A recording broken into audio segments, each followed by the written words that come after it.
ओम नमो भगवते वासुदेवाय नमः। सत्यनारायण व्रत हिंदू धर्म में एक अत्यंत शुभ और मंगलकारी व्रत माना जाता है। ये व्रत विशेष रूप से पूर्णिमा तिथि को किया जाता है, लेकिन इसे किसी भी शुभ दिन किया जा सकता है।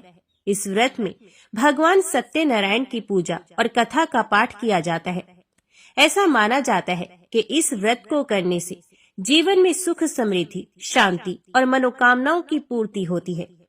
यह व्रत भगवान विष्णु को समर्पित होता है, जिससे उनके आशीर्वाद से सभी इच्छाएं पूर्ण होती हैं। सत्यनारायण व्रत करने से घर में सुख शांति बनी रहती है और आर्थिक समृद्धि आती है। जो भी व्यक्ति इस व्रत को करता है, उसके जीवन की सभी समस्याएं धीरे धीरे समाप्त हो जाती हैं। इस व्रत को करने से व्यक्ति के पूर्व जन्म और इस जन्म के पाप नष्ट होते हैं और उसे मोक्ष की प्राप्ति होती है।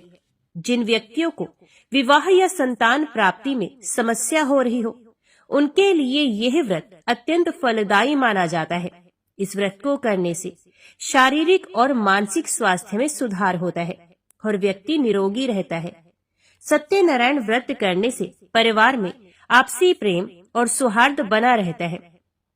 सत्यनारायण व्रत करने के लिए प्रातः स्नान कर स्वच्छ वस्त्र धारण करें और व्रत का संकल्प लें।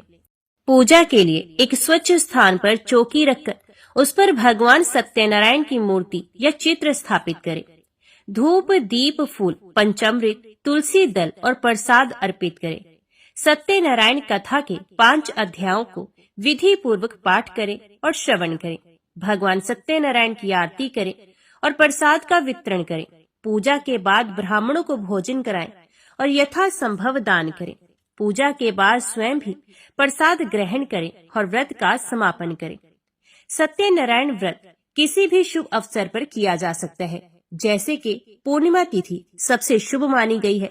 इसके अलावा अक्षय तृतीया, गुरुवार को, दीपावली में, होली, जन्माष्टमी, नव वर्ष आदि विशेष पर्वों पर या फिर गृह प्रवेश के समय, विवाह के समय, संतान जन्म, व्यापार प्रारंभ करने के लिए, परीक्षा आदि शुभ कार्यों के पहले इस व्रत को करने के विशेष फल प्राप्त होते हैं। पूर्णिमा पर सत्यनारायण भगवान के व्रत का विशेष महत्व है। इस व्रत को करने से व्यक्ति के जीवन में सुख, शांति, समृद्धि और सफलता आती है।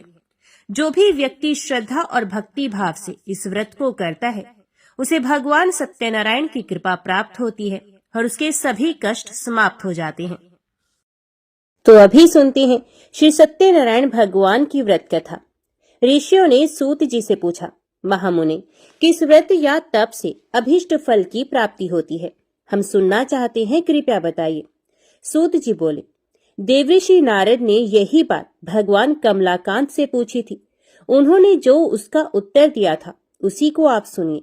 एक दिन दूसरों पर अनुग्रह करने वाले योगी नारद जी विविध लोकों में घूमते हुए मृत्यु लोक में आए। उन्होंने देखा, यहाँ के सभी मनुष्य भांति भांति के दुखों से पीड़ित हैं और अपने अपने कर्म के फल स्वरूप विविध योनियों में जन्म लेकर कलेश पा रहे हैं। वे सोचने लगे, किस उपाय से इनका दुख निश्चित रूप से दूर हो सकता है। मन ही मन इस प्रकार सोचकर वे विष्णु लोक में गए और वहां जाकर उन्होंने शंख, चक्र, गदा, पद्मधारी, वनमाला से विभूषित शुक्ल वर्ण चतुर्भुज देव देवेश्वर भगवान नारायण को देखकर कुछ कहना चाहा। नारद जी बोले, आप मन और वाणी से अतीत अनंत शक्ति हैं, आदि, मध्य और अंत से रहित हैं, निर्गुण है, गुणात्मा है, सबके आदि भूत है और भक्तों के दुख का नाश करने वाले हैं। आपको नमस्कार है। भगवान विष्णु ने नारद का स्तवन सुनकर उत्तर दिया। श्री भगवान बोले, महाभाग, तुम किस लिए यहाँ आए हो और तुम्हारे मन में क्या अभिलाषा है? बताओ, मैं तुम्हारी सब बातों का उत्तर दूंगा। नारद जी बोले, मृत्यु लोक में मनुष्य पाप कर्म वश विविध योनियों में जन्म लेकर नाना प्रकार से कलेश पा रहे हैं और अपने अपने पापों का फल भोग रहे हैं। हे नाथ, उनके वे सारे कलेश सहज में ही कैसे दूर हो सकते हैं? यदि मुझ पर आपकी कृपा है तो वह उपाय मुझे बताइए, उसी को सुनने की मेरी इच्छा है। श्री भगवान ने कहा, वत्स, लोगों के प्रति अनुग्रह कामी होकर तुमने बड़ी अच्छी बात पूछी है। जिसके करने से मनुष्य मोह से मुक्त होता है, वह मैं तुमसे कह रहा हूँ, सुनो। एक अत्यंत पवित्र व्रत है जो स्वर्ग या पृथ्वी पर अति दुर्लभ है। मैं स्नेहवश हे विप्र आज उसी को प्रकट कर रहा हूँ। इस व्रत का नाम सत्यनारायण व्रत है। इसको भली भांति विधान पूर्वक बतलाता हूँ। इस व्रत का सम्यक रूप से अनुष्ठान किए जाने पर इस लोक में सुख भोग कर मनुष्य परलोक में मोक्ष को प्राप्त करता है। भगवान की इस बात को सुनकर नारद जी ने फिर कहा, इस व्रत का क्या फल है, इसकी क्या विधि है और किसने ये व्रत किया था तथा कब किया था, ये सब विस्तार पूर्वक बतलाइए। श्री भगवान बोले, इस व्रत से दुख शोकादि का नाश होता है, धन धान्य की वृद्धि होती है और यह व्रत सौभाग्य संतति तथा सर्वत्र विजय प्रदान करता है। मनुष्य भक्ति श्रद्धा के साथ जिस किसी दिन ये व्रत कर सकता है, परंतु सत्यनारायण देव निशामुख अर्थात संध्या के समय पूजे जाने पर संतुष्ट होते हैं। धर्मपरायण मनुष्य ब्राह्मण और बंधु बांधवों के साथ यह व्रत करे, भक्ति के द्वारा भोग लगाए। भोग उत्तम पदार्थों का होना चाहिए। भोग सवा के हिसाब से, जैसे कि सवा छटाक, सवा पाव, सवा सेर आदि होना चाहिए।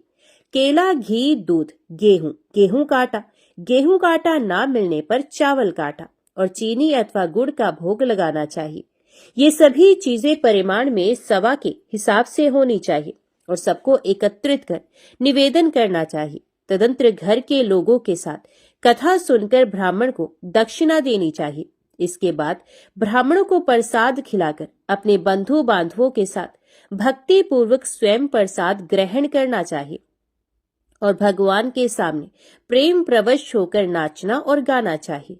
इसके बाद स्तुति करके सत्यनारायण भगवान का स्मरण करते हुए घर जाना चाहिए। इस प्रकार करने पर मनुष्य को निश्चय ही मनोवांछित फल प्राप्त होगा।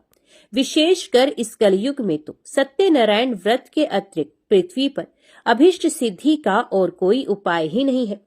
पूर्व काल में एक ब्राह्मण इस व्रत को करके कृत्य हो गए थे। अब उनकी कथा कहता हूँ। काशीपुर ग्राम में एक निर्धन ब्राह्मण रहते थे। वे भूख प्यास से व्याकुल होकर सदा पृथ्वी पर भटका करते थे। ब्राह्मण को दुखी देखकर ब्राह्मण प्रिय भगवान वृद्ध ब्राह्मण का रूप बनाकर उनके पास आए और उन्होंने आदर के साथ पूछा, ब्राह्मण देवता, आप किस लिए अत्यंत दुखित होकर सारी पृथ्वी पर भटक रहे हैं? यदि आपकी अभिरुचि हो तो सारी बात मुझसे कहिए, मैं सुनना चाहता हूँ। ब्राह्मण ने कहा, मैं बड़ा गरीब हूँ और भीख मांगने के लिए ही इस प्रकार भटकता रहता हूँ। आप कोई उपाय जानते हो तो हे प्रभु कृपा पूर्वक मुझे बताइए। वृद्ध ब्राह्मण ने कहा, सत्यनारायण विष्णु भगवान मनचाहा फल देते हैं। द्विजश्रेष्ठ, आप सत्यनारायण का उत्तम व्रत करें। मनुष्य इस व्रत को करके सब दुखों से मुक्त हो जाता है। श्री भगवान बोले, वृद्ध बने हुए सत्यनारायण ब्राह्मण को आदर पूर्वक व्रत की पूरी विधि बताकर वहां से अंतर ध्यान हो गई। तदंतर वे ब्राह्मण मन ही मन भगवान का चिंतन करते हुए घर लौटे। उन्होंने समझा कि नारायण ने ही मुझको ये व्रत बतलाया है, अतएव मैं इस व्रत को करूंगा। ब्राह्मण इसी सोच विचार में रहे। उनको रात्रि में नींद भी नहीं आई। प्रातः काल उठते ही मैं सत्यनारायण व्रत करूंगा, ये संकल्प करके ब्राह्मण भिक्षा के लिए चले गए। उस दिन ब्राह्मण को भिक्षा में प्रचुर द्रव्य की प्राप्ति हुई। उसके द्वारा उन्होंने बंधु बांधवों के साथ सत्यनारायण का व्रत किया और उस व्रत के प्रभाव से वे श्रेष्ठ ब्राह्मण समस्त दुखों से छूटकर संपूर्ण संपत्ति से संपन्न हो गए। तब से वे प्रति मास सत्यनारायण व्रत करने लगे। श्री भगवान ने कहा, वे उत्तम ब्राह्मण वृद्ध रूपधारी नारायण के द्वारा व्रत को जानकर सारे पापों से मुक्त हो गए और उन्होंने दुर्लभ मोक्ष की प्राप्ति की। नारद, जिस समय इस व्रत का पृथ्वी में प्रचार होगा उसी समय मनुष्यों के समस्त दुख नष्ट हो जाएंगे। सूत जी बोले, ब्राह्मणों, नारायण ने महात्मा नारद को जैसा कहा था ठीक वैसा ही मैंने आप लोगों से कह दिया, अब और क्या कहूँ। ऋषियों ने पूछा, इसके बाद पृथ्वी पर इस व्रत का अनुष्ठान किस मनुष्य ने किया था? हे मुने, ये सब हम सुनना चाहते हैं। इस विषय में हमारे मन में बड़ी श्रद्धा उत्पन्न हो गई है। सूत जी बोले, मुनियों, उसके बाद पृथ्वी पर किसने ये व्रत किया था सो सुनो। एक दिन वे श्रेष्ठ ब्राह्मण अपने बंधु बांधवों के साथ अपने वैभव के अनुरूप व्रत कर रहे थे। इसी समय वहां एक लकड़हारा आया। लकड़हारे ने लकड़ी बाहर रख दी और वह ब्राह्मण के घर के अंदर चला गया। उस समय वह प्यास से पीड़ित था। उन ब्राह्मण को कार्य में लगे देखकर प्रणाम करके उसने पूछा, महाराज आप ये क्या कर रहे हैं? तो ब्राह्मण ने कहा, ये सत्यनारायण का व्रत है। ये व्रत दुख दारिद्र्य का नाश करता है, सब प्रकार की इच्छित वस्तुओं को देता है और पुत्र पौत्र आदि की वृद्धि करता है। इस व्रत के प्रभाव से ही धन धान्य आदि महान समृद्धि से मेरा घर भर गया है। ब्राह्मणों की इस बात को सुनकर लकड़हारे को बड़ा हर्ष हुआ। वे जल पीकर और प्रसाद लेकर स्थिर मन से सत्यनारायण देव का चिंतन करता हुआ नगर में गया। उसने मन ही मन कहा कि आज लकड़ियों के बेचने पर जो कुछ मिलेगा उसी के द्वारा मैं सत्यदेव का उत्तम व्रत करूंगा। इस प्रकार मन में विचार कर वे लकड़ियों के बोझ को सर पर उठा के नगर में धनियों के रमणीय स्थान में पहुंचा। आज लकड़हारे को लकड़ियों का दूना मूल्य मिला। उसका हृदय प्रसन्न हो गया।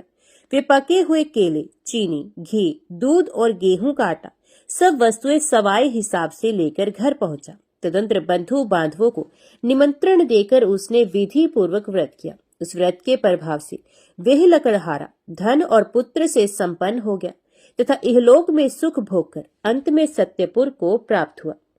एक घटना और कहता हूँ, सुनो। पूर्व काल में उल्कामुख नामक एक जितेंद्रिय सत्यवादी प्रबल पराक्रमी राजा थे। वे बुद्धिमान राजा प्रतिदिन भगवान के मंदिर में जाते और धन देकर ब्राह्मणों को संतुष्ट करते थे।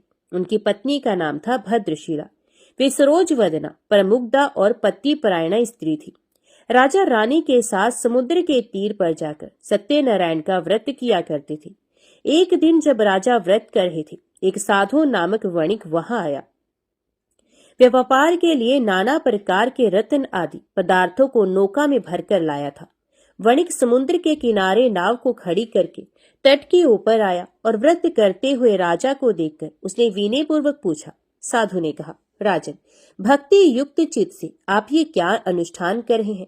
इस समय मेरी इसे जानने की इच्छा है, अतएव आप समझाकर कहें।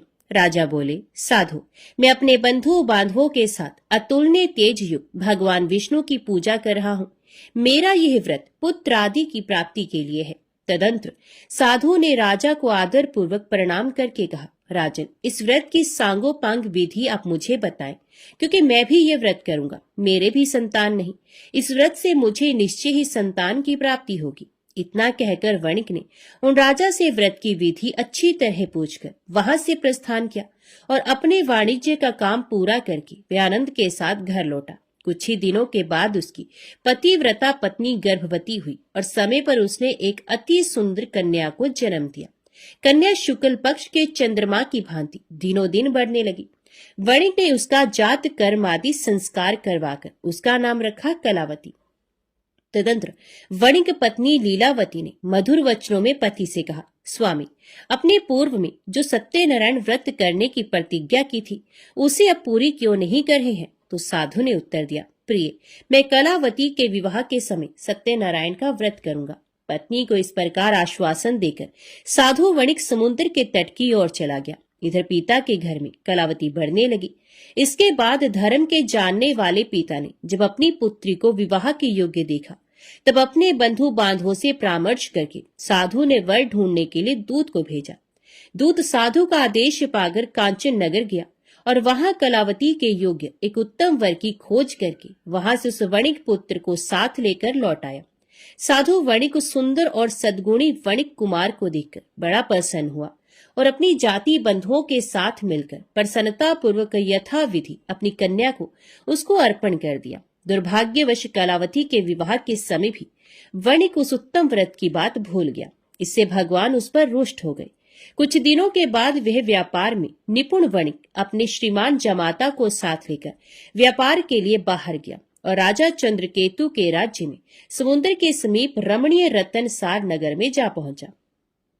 वहां एक पुरी बनाकर वे अपना व्यापार करने लगा। उसी समय प्रभु सत्यनारायण ने साधु को मिथ्यावादी जानकर उसे शाप देते हुए कहा, आज से कुछ ही दिनों में यही तुम दुख को प्राप्त होगे। इधर उसी दिन एक चोर ने राजमहल में धन चुराया।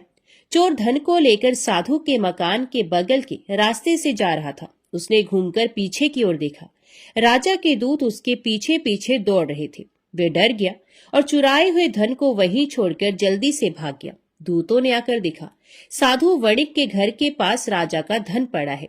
तब उन्होंने जमाता के साथ साधु को पकड़ लिया और उन्हें बांधकर प्रसन्न मन से तुरंत राजा के समीप ले जाकर कहा, प्रभु, दोनों चोर पकड़कर आ गए हैं, इनको देखिए और आज्ञा दीजिए कि क्या किया जाए।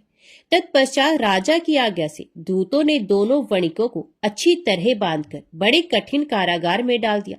उसी समय उनके संबंध में कोई भी विचार नहीं किया गया। उन दोनों ने बहुत कुछ कहा, परंतु सत्यनारायण देव की माया से किसी ने उनकी एक भी नहीं सुनी।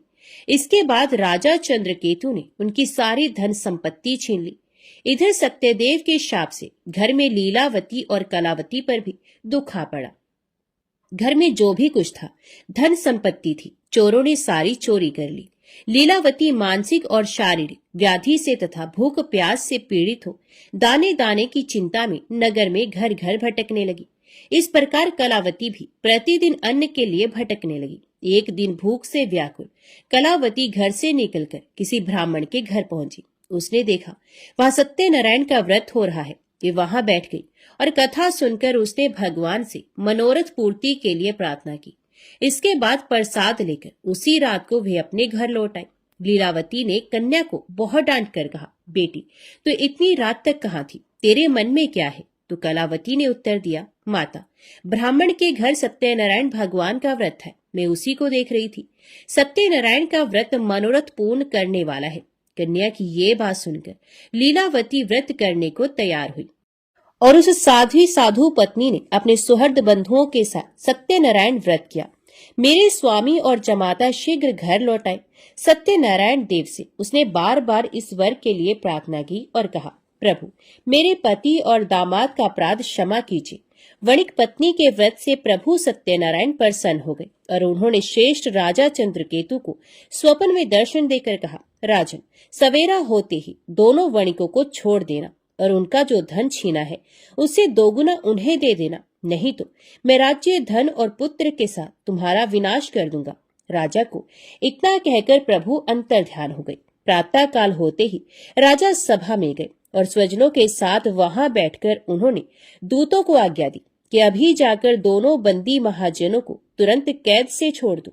राजा की आज्ञा पाकर दूतों ने दोनों महाजनों को मुक्त कर दिया और उन्हें साथ लेकर विनय पूर्वक राजा से कहा, दोनों वणिकों की हथकड़ी बेड़ी खोलकर हम उन्हें यहाँ ले आए हैं। इसी समय उन दोनों के मन में पुरानी बात का स्मरण हुआ और भगवान सत्यनारायण की महिमा को याद करके वे विस्मय और भय से विवल हो गए। उन्होंने राजा चंद्रकेतु को प्रणाम किया। राजा ने भी उनको देखकर आदर पूर्वक कहा, देवात, तुम्हें ये महान कष्ट भोगना पड़ा, अब तुम्हें कोई भय नहीं, तुम मुक्त हो, जाओ शोर करा लो। तदंतर श्रीमान राजा चंद्रकेतु ने सोने और रत्नों से बने हुए गहनों के द्वारा दोनों वणिकों को अलंकृत किया। बड़ी मीठी वाणी से उनको अति सुख पहुंचाया और छीने हुए धन से दोगुना धन देकर उनसे कहा, साधो, अपने घर चले जाओ। साधु ने राजा को प्रणाम करके कहा, आपकी कृपा से मैं घर जाने में समर्थ हो सका हूँ। उस समय साधु ने मंगलाचार करते हुए यात्रा की, ब्राह्मणों को धन का दान किया और अपने नगर की ओर दोनों चले गए। कुछ ही दूर आगे बढ़ने पर प्रभु सत्यनारायण ने दंडी की वेश में आकर उनसे पूछा, बताओ तो तुम्हारी नाव में क्या है? तो महाजन ने प्रमत्त से होकर बड़ी अवहेलना के साथ हंसी उड़ाते हुए कहा, दंडी, क्यों पूछ रहे हो? तुम्हें रुपए चाहिए क्या? मेरी नाव में तो लता पत्र भरे हैं। दंडी के वेश में आए हुए भगवान सत्यनारायण ने साधु के निष्ठुर वचन सुनकर कहा, तुम्हारे वचन सत्य हों। और ये कहकर वे तुरंत वहां से चले गए। दंडी के कुछ दूर चले जाने पर साधु भी समुद्र के किनारे पहुंचा और नित्य क्रियादि करके नाव पर गया तो देखा नाव में लता पत्र भरे पड़े हैं। ये देखकर उसे बड़ा विस्मय हुआ और वे मूर्छित होकर पृथ्वी पर गिर पड़ा। थोड़ी देर के बाद चेत होने पर वे बड़ी चिंता में डूब गया। श्वशुर की ये दशा देखकर जमाता ने उनसे कहा, आप किस लिए शोक कर रहे हैं? ये सब दंडी के शाप का फल है। वे सब कुछ करने में समर्थ है, वे ही हरता वे ही करता है, इसमें कोई संदेह नहीं। हम लोग उन्हीं की शरण ले तो हमारा मनोरथ पूर्ण हो जाएगा। जमाता की ये बात सुनकर साधु दौड़कर दंडी के पास पहुंचा और उनके दर्शन करके भक्ति पूर्वक नमस्कार कर उनसे बोला, मैं बड़ा दुरात्मा हूँ, आपकी माया से मुग्ध होकर मैंने जो कुछ कह दिया है उसके लिए क्षमा करें। मैंने आपके सामने दुष्ट वाक्यों का प्रयोग किया है। हे नाथ, मुझे इसके लिए क्षमा करें। क्षमा ही साधुओं का धन है। साधु तो दूसरों के उपकार करने में ही लगे रहते हैं। यूं कहकर शोक विकल वणिक बार बार प्रणाम करने लगा और रोने लगा। साधु वणिक को विलाप करते देखकर दंडी ने कहा, रो मत, मेरी बात सुनो। दुर्मते, तुम मेरे अपमान करके मेरी पूजा से विमुख हो गए थे। उसी के फल स्वरूप बार बार दुख को प्राप्त होते हो। भगवान की इस प्रकार के वचनों को सुनकर साधु ने भगवान की स्तुति की। साधु बोला, प्रभु, ब्रह्मादि स्वर्गवासी देवता आपकी माया से मोहित होकर आपके आश्चर्यमय रूप और गुणों को नहीं जान पाते। मैं भी आपकी माया से मुग्ध हूँ, अतएव आपको कैसे जान सकूंगा। आप प्रसन्न हो, मैं अपने वैभव के अनुसार आपकी पूजा करूंगा। मैं आपके शरणागत हूँ, मुझे पुत्र और वित्त दीजिए, मेरी रक्षा कीजिए। साधु के इस प्रकार के भक्ति युक्त वचनों को सुनकर भगवान जनार्दन परितुष्ट हो गए और साधु को मनचाहा वर देकर वहीं अंतर्ध्यान हो गए। तदंतर साधु ने नाव पर चढ़कर देखा, नाव रत्न आदि से भरी है। सत्यदेव की दया से मुझे वांछित फल मिल गया। यूं कहकर साधु ने अपने मित्रों के साथ विधिवत सत्यनारायण की पूजा की और बड़े हर्ष के साथ यात्रा आरंभ की। नौका बड़े वेग से चलने लगी। दोनों अपने देश में आ पहुंचे। साधु ने जमाता से कहा, वत्स, वह देखो, मेरी पुरी दिखाई दे रही है। तत्पश्चात साधु ने अपने धन के रखवाले दूत को नगर में भेजा। दूत ने साधु की पत्नी लीलावती के समीप जाकर हाथ जोड़कर प्रणाम करते हुए कहा, आपके पतिदेव नाना प्रकार के धन रत्नों के साथ अपने जामाता और सुहृद मित्रों से घिरे हुए आ रहे हैं।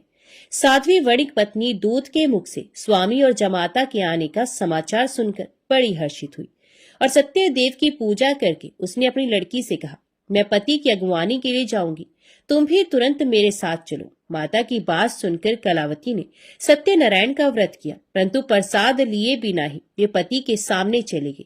इससे सत्यनारायण देव रुष्ट हो गए। धन रतन और जवाई को लेकर नौका जल में अदृश्य हो गई। कलावती ने जब पति को नहीं देखा तब वह शोक से अत्यंत व्याकुल होकर रोती हुई जमीन पर गिर पड़ी। अपने पति और नाव के ना दिखने से अत्यंत शोकातुर थी।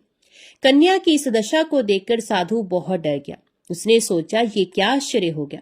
नाव खेने वाले भी बड़ी चिंता लेने लगे। ये सब देखकर पतिव्रता लीलावती अत्यंत दुख से विवल होकर विलाप करती हुई स्वामी से बोली, मैंने अभी अभी ज्वाई को देखा था। क्षण मात्र में ही नौका के साथ जमाता अदृश्य हो गए। अब वे कहीं नहीं दिख रहे। पता नहीं किस देवता ने उन्हें इस प्रकार हरण कर लिया। आप क्या भगवान सत्यदेव के प्रभाव को नहीं जानते। लीलावती इस प्रकार कहकर विलाप करने लगी। उसी के साथ सारे बंधु बांधव भी रोने लगे। लीलावती अपनी कन्या को गोद में लेकर रुदन करने लगी। कन्या कलावती ने स्वामी को डूबा हुआ जानकर दुखित हृदय से पति की पादुका को लेकर सती होने का निश्चय किया। धर्म को जानने वाला साधु वणिक कन्या की ये स्थिति देखकर अपनी पत्नी के साथ शोक से अत्यंत व्याकुल हो उठा और उसने मन ही मन सोचा, निश्चय ही सत्यदेव की माया के द्वारा ही मेरे जामाता हरे गए हैं। अपने वैभव के अनुसार भगवान सत्यनारायण की पूजा करूंगा। साधु ने वहां सब लोगों को बुलाकर ये बात कही और अपना मनोरथ व्यक्त करते हुए पृथ्वी पर दंड की भांति पड़कर वह बार बार भगवान सत्यदेव को प्रणाम करने लगा। इससे सत्यदेव प्रसन्न हो गए। उन्होंने आकाश से ही साधु के प्रति कहा, साधु, तुम्हारी कन्या मेरे भोग का तिरस्कार करके पति को देखने के लिए आ गई, इसलिए इसका पति अदृश्य हो गया। अब वे घर जाए, प्रसाद लेकर लौट कर आए, तब अवश्य उसे स्वामी का सुख प्राप्त होगा, इसमें कोई संदेह नहीं। वणिक नंदनी कलावती ने गंगन मंडल में ये प्राण दान करने वाली वाणी सुनी और सुनकर तुरंत ही वे घर चले गए। वहां जाकर उसने प्रसाद लिया। तदंतर वे जब लौट कर आई तब अपने पति को, नाव को और समस्त बंधुओं को देखकर अत्यंत सुखी हुई। उसने पिता से कहा, पिताजी आइए हम लोग घर चले, अब देर क्यों कर रहे हैं। कन्या की इस बात को सुनकर वणिक प्रसन्न हो गया और विधि विधान के साथ भगवान सत्यनारायण की पूजा करके धन रतन और बंधुओं के साथ वे अपने घर पहुंचा। तदंतर प्रत्येक संक्रांति और पूर्णिमा को यथा विधि सत्यनारायण की पूजा करता हुआ वे इस लोक में सुखी होकर अंत में सत्यपुर को प्राप्त हो गया। सूत जी बोले, श्रेष्ठ मुनियों, एक उपाख्यान और सुने। पूर्व काल में वंशध्वज नामक एक प्रजा पालन में तत्पर राजा थे। उन्होंने सत्यदेव के प्रसाद का परित्याग किया था, इसलिए वे दुख को प्राप्त हुए। एक दिन राजा ने वन में जाकर विविध प्रकार के मृगों का शिकार किया। फिर जब विश्राम के लिए वे बरगद के वृक्ष के नीचे आए, तब उन्होंने देखा ग्वाले लोग बड़े संतुष्ट मन से मित्रों को साथ लेकर भक्तिपूर्वक भगवान सत्यनारायण देव की पूजा कर रहे हैं। राजा ने सत्यनारायण की पूजा होती देखी, पर घमंड के कारण ना तो वे वहां गए, न प्रणाम ही किया। ग्वाले राजा के पास प्रसाद रखाए और पूजा की जगह आकर प्रसाद लेकर अपने घरों को चले गए। राजा ने प्रसाद नहीं लिया, इसलिए वे बड़े दुख में पड़े। उनके 100 पुत्र मर गए, धन धान्य आदि समस्त संपत्ति नष्ट हो गई। तब उन्होंने सोचा, सत्यदेव ने ही मेरा सब कुछ नष्ट कर दिया है, इसलिए जिस स्थान पर ग्वाले पूजा कर रहे हैं मैं वहां जाऊंगा। राजा ने मन ही मन ऐसा निश्चय किया और ग्वालों के पास जाकर उनके साथ भक्ति श्रद्धा पूर्वक यथाविधि सत्यदेव की पूजा की। तब सत्यदेव की कृपा से वे धन पुत्रादि से संपन्न हो गए और इस लोक में सुख भोग कर अंत में विष्णुपुर में जा पहुंचे। जो मनुष्य इस परम दुर्लभ सत्यनारायण व्रत का आचरण करता है, भुक्ति मुक्ति दायिनी इस पवित्र कथा का श्रवण करता है, वे भगवान सत्यदेव के प्रसाद से धन धान्य आदि समृद्धि को प्राप्त होता है। इससे दरिद्र धन पाता है, बंधी बंधन से छूटता है, भयभीत भय से छुटकारा पाता है और मनुष्य इस लोक में मनवांछित फल को पाकर अंत में सत्यपुर में गमन करता है। यही सत्य है, इसमें संदेह नहीं है। ब्राह्मणों, आप लोगों को मैंने श्री सत्यनारायण व्रत कथा सुनाई। ये व्रत को आचरण करके मनुष्य सारे दुखों से छूट जाता है।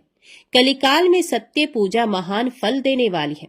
इन देव को कोई सत्यनारायण कहते हैं और कोई सत्यदेव कहते हैं। ये नाना रूप धारण करके सबके मनोरथ को प्रदान करते हैं। ये सनातन सत्यदेव कलयुग में सत्य व्रत के रूप में अवतीर्ण होंगे। श्रेष्ठ मुनियों, जो मनुष्य नित्य इसका पाठ या श्रवण करता है, सत्यदेव के प्रसाद से उसके सारे पाप नष्ट हो जाते हैं।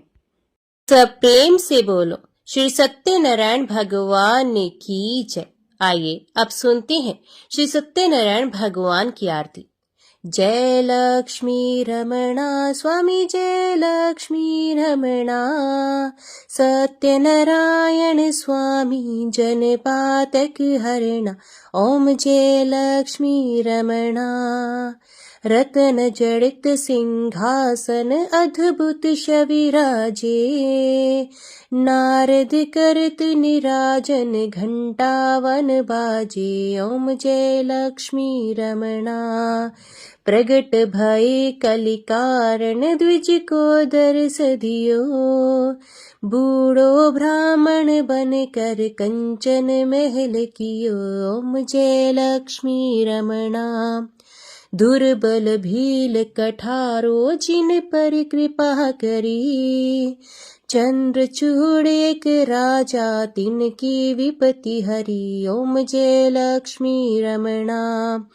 वैश्य मनोरथ पायो श्रद्धा तज दीनी, सो फल भोग्य प्रभु जी फिर स्तुति कीन्ही। ओम जय लक्ष्मी रमणा। भाव भक्ति के कारण छिन छिन रूप धरियो, श्रद्धा धारण कीन्ही तिनको काज सरो। ओम जय लक्ष्मी रमणा। ग्वाल बाल संग राजा वन में भक्ति करी, मन वांछित फल दीनो दीन दयालु हरि। ओम जय लक्ष्मी रमणा। चढ़त प्रसाद सवायो कदली फल मेवा, धूप दीप तुलसी से राची सतदेवा। ओम जय लक्ष्मी रमणा।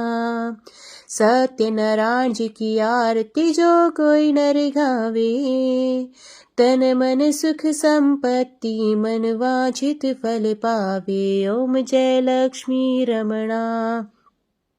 ओम जय लक्ष्मी रमणा स्वामी, जय लक्ष्मी रमणा। सत्यनारायण स्वामी जन पातक हरणा। ओम जय लक्ष्मी रमणा। बोल सत्यनारायण भगवान की जय। आज की वीडियो में इतना ही।